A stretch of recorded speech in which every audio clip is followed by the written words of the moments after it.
অনেক দিন আগের কথা। শান্তিপুর নামক গ্রামে একজন দরিদ্র কৃষক বাস করত। সে তার বাড়ির পাশে তার জমিতে বিভিন্ন ফসল চাষ করত, কিন্তু সে কোনো ভালো ফল পেত না। এই নিয়ে তার মনে অনেক চিন্তা থাকত। সে বসে বসে সারাদিন চিন্তা করত। অনেক দিন পর সে তার জমির ফসল নিয়ে বাজারে যাচ্ছিল আর মনের দুঃখের কথা বলতেছিল, না, এভাবে আর হবে না। সারা বছর কষ্ট করে যা ফসল পাই তা দিয়ে আর সংসার চালানো সম্ভব না।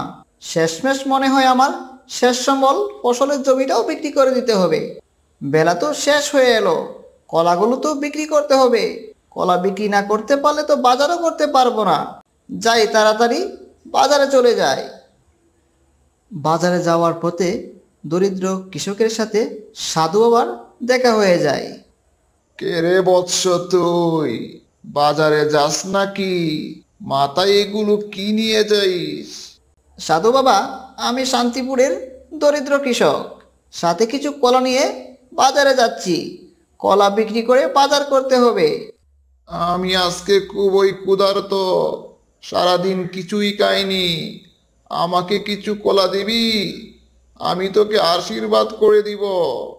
তোর কাছে বেশ মোটা ও সুন্দর কলা হবে। এই কলা তুই ভালো দামে বিক্রি করতে পারবি। কি বলেন সাধু বাবা, আপনাকে কলা দিব না মানে? এই নিন আমার কলা। আপনি কলাকে পেটের ক্ষুধা নিবারণ করেন আর আমারও যেন আশীর্বাদ করেন। সাধু বাবা তখন কৃষকের জন্য আশীর্বাদ করে আর কৃষককে একটি জাদুর গাছের চারা দিয়ে দেয়। এই নে বৎস, এইটা হলো জাদুর চারা গাছ। এই গাছে 5 প্রকারের ফল ধরবে আর তোর জীবনে অনেক উন্নতি হবে।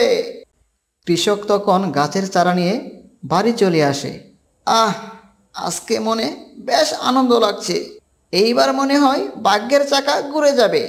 একটি গাছে 5টি ফল হবে। যাই, দেরি না করে চারাটি লাগিয়ে দেই।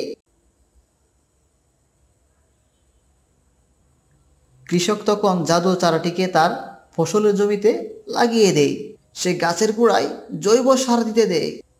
বেশ কিছুদিন পর কৃষক তার ফসলের জমি দেখতে যায়। সে তার জমি দেখে অবাক হয়ে যায়। আরে বাহ, এ আমি কি দেখতে পাচ্ছি! আমি তো অবাক হয়ে গেলাম। সত্যিই তো, আমার কাছে 5 প্রকারের ফল হয়েছে। জীবনের এই প্রথম দেখলাম এক গাছে 5 জাতের ফল হয়। সাধু বাবার আশীর্বাদ আমার জীবনকে পাল্টে দিল। এভাবেই দরিদ্র কৃষক তার জাদুর গাছ থেকে 5 জাতের ফল তুলে সে ফলগুলো বাজারে নিয়ে বিক্রি করে অল্প সময়ের মধ্যেই তার জীবনের উন্নতি হয়ে যায়। তার সংসারে কোনো অভাব থাকে না। সে সুখে শান্তিতে জীবনযাপন করতে থাকে।